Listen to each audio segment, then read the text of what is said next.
Pemirsa, DPR RI resmi mengesahkan perubahan Undang-Undang TNI dalam rapat paripurna DPR RI ke-15. Perubahan Undang-Undang TNI disahkan secara aklamasi dengan persetujuan seluruh fraksi. Para anggota Dewan hadirin yang kami muliakan. Rapat paripurna dipimpin langsung Ketua DPR RI Puan Maharani. Rapat paripurna turut dihadiri Menteri Pertahanan Syafri Syamsuddin, Mensesnek Prasetyo Hadi, dan Panglima TNI Agus Subianto. Ada 4 poin perubahan dalam Undang-Undang TNI. Pertama, mengenai kedudukan TNI di bawah Presiden dan koordinasi Kementerian Pertahanan. Kedua, mengenai operasi militer selain perang yang menambah cakupan tugas TNI dari 14 menjadi 16 tugas. Ketiga, mengenai jabatan sipil yang dapat diisi prajurit TNI aktif dari 10 jabatan bertambah menjadi 14 bidang jabatan. Dan yang terakhir, soal perpanjangan masa dinas atau usia pensiun. Perwira bintang 4 dapat berdinas hingga usia 65 tahun. Dapat disetujui untuk disahkan menjadi undang. Ya, DPR telah mengesahkan revisi Undang-Undang TNI dalam rapat paripurna hari ini. Sementara Koalisi Masyarakat Sipil menilai pengesahan tersebut tidak mengindahkan permintaan publik. Untuk membahas isu ini sudah bersama kami Sekjen Perhimpunan Bantuan Hukum dan Hak Asasi Indonesia Gina Sabrina dan juga pengamat militer Anton Ali Abbas. Selamat sore Mbak Gina, Mas Anton. Selamat sore Mbak Priska. Ya, Mbak Gina, apa tanggapan Anda terkait pengesahan Undang-Undang TNI yang sepertinya dinilai publik itu tergesa-gesa dan terkesan tertutup bagi publik? Pertama, ada informasi yang tidak benar ketika dikatakan oleh DPR dalam sidang paripurnanya hanya ada 3 pasal. Kami mengidentifikasi dari draft yang beredar dari tanggal 16, 17, 18, 19, sampai 20, setidaknya ada 7 pasal yang kemudian diubah ya. Bukan hanya kemudian pasal tadi misalnya pasal 7 MSP penambahan, tetapi juga soal kontrol sipilnya yang sebelumnya diatur melalui keputusan politik negara lalu kemudian diubah, didelegasikan pada peraturan pemerintah atau peraturan presiden dan berbagai ketentuan lainnya. Jadi pertama, informasi itu tidak benar.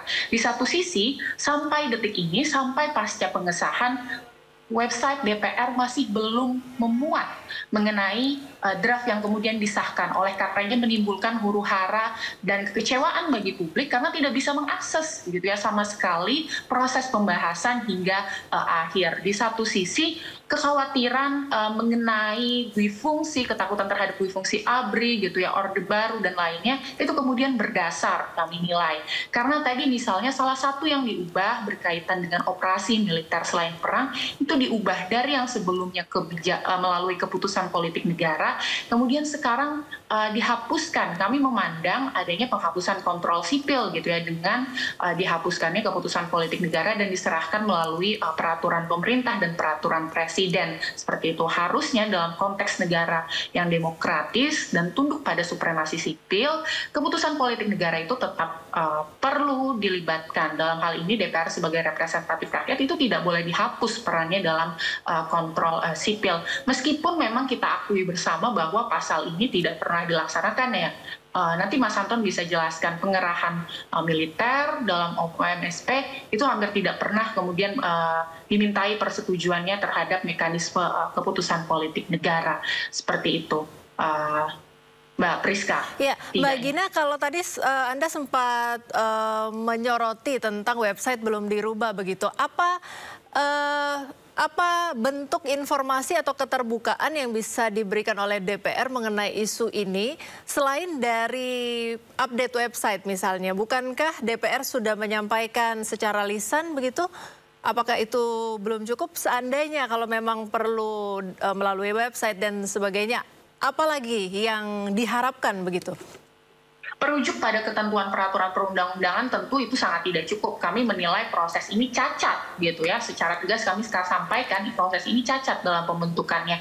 Misalnya disampaikan berkali-kali hanya 3 pasal, padahal sejatinya draft yang beredar itu ada 7 pasal. Kenapa kemudian tidak jujur sejak awal? Bahkan sampai paripurna tadi, Bu Puan sampaikan di sidang paripurna, sampai kemudian di konferensi pers di akhir itu hanya 7 pasal, padahal hanya 3 pasal, padahal ada 7 pasal gitu ya. Lalu kemudian misalnya pertemuan kami di tanggal 18 Maret, betul kami diundang, tetapi kami juga pertemuan yang diundang, kami Koalisi Masyarakat Sipil itu tidak disiarkan secara terbuka gitu ya, sehingga publik kesulitan. Harusnya misalnya DPR itu kemudian melakukan konsultasi publik secara luas gitu ya terhadap OMSP, terhadap agenda perubahan undang-undang ini, karena kita tahu begitu gelombang penolakannya sangat besar. Harusnya ada lebih banyak akademisi masyarakat gitu yang kemudian dilibatkan, tetapi kan sama sekali tidak ada gitu ya. Hanya ada RDPU yang dilakukan di awal Maret sebagai, ya kami menilainya hanya menggugurkan kewajiban agar kemudian ini sah secara formil gitu seolah-olah. Ya, Mas Anton, sepertinya tadi sempat mengangguk beberapa kali di beberapa poin yang disampaikan oleh Mbak Gina. Apa respon Anda mengenai hal ini? Ya, satu bagi saya secara umum revisi Undang-Undang TNI tidak menjawab permasalahan yang dihadapi baik di hari ini maupun masa depan. Hari ini kita bicara tentang misalnya bottleneck prajurit. Ada tadi yang disinggung sama Mbak Gina, bagaimana misalnya ketentuan pasal 7 itu tidak selalu dipenuhi.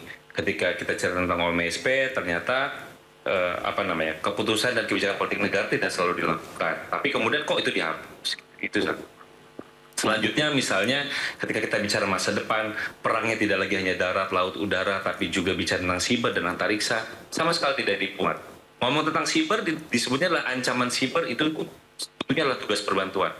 Padahal di banyak negara, mereka udah bicara tentang bagaimana membangun pertahanan siber. Pertahanan siber itu konteksnya beda dengan keamanan siber. Tidak mata-mata kita bicara tentang ancaman siber. Kalau ngomong tentang ancaman siber, oh ya ini berarti yang sehari-hari dilakukan oleh BSSN dan juga yang dihadapi Kominfo atau seperti apa. Gitu. Nah ini belum lagi tadi bicara tentang bottleneck. Gitu ya. Bottleneck hari ini, bottleneck itu kan ada banyak perwira non-job. Tapi kemudian solusinya itu adalah penambahan usia pensiun untuk bintang 1, bintang 2, bintang 3. Sementara Mabes TNI punya rencana untuk percepatan sehingga perwira-perwira muda itu tidak perlu tua sampai kolonel. Nah, ini bagi saya menjadi kontradiksi. Resep yang lagi disiapkan, kemudian solusi yang sudah diciptakan oleh undang-undang. Saya nggak kebayang gitu ya. Kalau bicara tentang undang-undang TNI 2004, bottleneck surplus untuk pangkat kolonel ke atas itu terjadi di tahun 2009. Lalu meledaknya di tahun 2015 itu menembus lebih dari 1.000 orang. Saya nggak ngebayangkan ketika dengan resep ini, itu bagaimana ledakannya.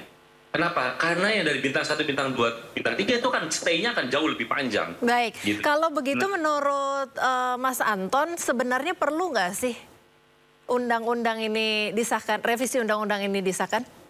Kalau saya bilang kita butuh revisi, butuh. Karena tadi ketika bicara ruang jabatan sipil ada beberapa organisasi baru yang sebenarnya butuh payung hukum kayak Bakamla, BNPT dan lain-lain. Tentu saja kan memang butuh jaminan harus ada pensiun dan lain-lain. Walaupun sebenarnya gitu kita bicara tentang ketentuan pensiun ataupun juga ketentuan untuk mereka duduk di jabatan sipil sebenarnya kan itu mudah. Merujuk saja pada Undang-Undang ASN. Undang-Undang ASN itu sudah membolehkan prajurit aktif untuk ikut bidding, untuk ikut duduk di jabatan sipil. Cuma satu, ketika mereka lulus bidding, mereka harus pensiun. Yeah. Tapi problemnya adalah selama ini aturannya ada, tapi tidak dipatuhi. Itu satu.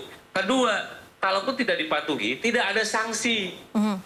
Saya punya data misalnya waktu tahun 2019 itu sekitar ada lebih dari 2.500 prajurit aktif dari pangkat tamtama sampai perwira tinggi itu ditugaskan. Jadi penugasannya di BUMN dan juga perusahaan swasta. Jadi kita bisa bayangkan itu di luar dari yang 10 itu tadi atau KLKL itu sedikit. Nah ini BUMN dan perusahaan swasta loh. Angkanya itu lebih dari 2.500 dan angkanya dari Mabes TNI. Nah ini belum lagi kita bicara yang terakhir misalnya ada Irjen, ada Bulog gitu. Ini mereka kapan? Ini mau karena tidak ada kata wajib. ketentuannya. Jadi wajib mereka berhenti atau wajib dipensiunkan tuh nggak ada. Gitu. Jadi mereka menduduki tapi wajib sebelum itu adalah pensiun. Nggak ada kata wajib, nggak ada kata pemaksaan. Dan nggak ada kata untuk kemudian memaksa mereka atau memberikan sanksi. Nah ini yang kemudian bagi saya, ini agak tanggung. Secara niatnya pengen pensiun, tapi ketika kita nggak ada enforcement, terus gimana? Gitu. Ini yang bagi saya, revisi ini hanya setengah matang ya, bahkan bagi saya ini belum matang gitu. Itulah kenapa ketika saya setuju untuk ini, tapi pembahasannya tidak buru-buru. Kenapa sih harus ditarget sebelum Lebaran? Ini kan bukan kado THR. Kalau ngomong tentang kado THR, berarti harusnya ada peningkatan kesejahteraan dong bagi prajurit. Pasal yang bagian mana kita bicara tentang kesejahteraan prajurit? Kan ini jadi pertanyaan. Nggak ada klausa pemaksa misalnya bagi negara untuk memenuhi kesejahteraan prajurit, kan nggak ada sama sekali pembahasan. Bicaranya tadi soal jabatan sipil, lalu juga ngomong tentang hubungan kedudukan antara Kementerian Pertahanan dan Mabes dan lain-lain. Nggak ada bicara tentang esensi tentang perbaikan kesejahteraan, lalu menghadapi masalah surplus dan lain-lain. Nggak ada gitu. Ini yang kemudian bagi saya, kok kenapa harus buru-buru? Gitu. Ini siapa yang kemudian ingin memaksakan? Nah itu bagi saya, Mbak Friska. Ya, baik, karena waktu itu kita terbatas, kita cukupkan dulu dialog pada sore hari ini. Terima kasih banyak Mbak Gina Sabrina dari Sekretaris Jenderal Perhimpunan Bantuan Hukum dan Hak Asasi Indonesia dan juga Anton Ali Abbas dari Pengamat Militer. Terima kasih sudah bergabung bersama kami di Dialog Sindo sore hari ini. Terima kasih.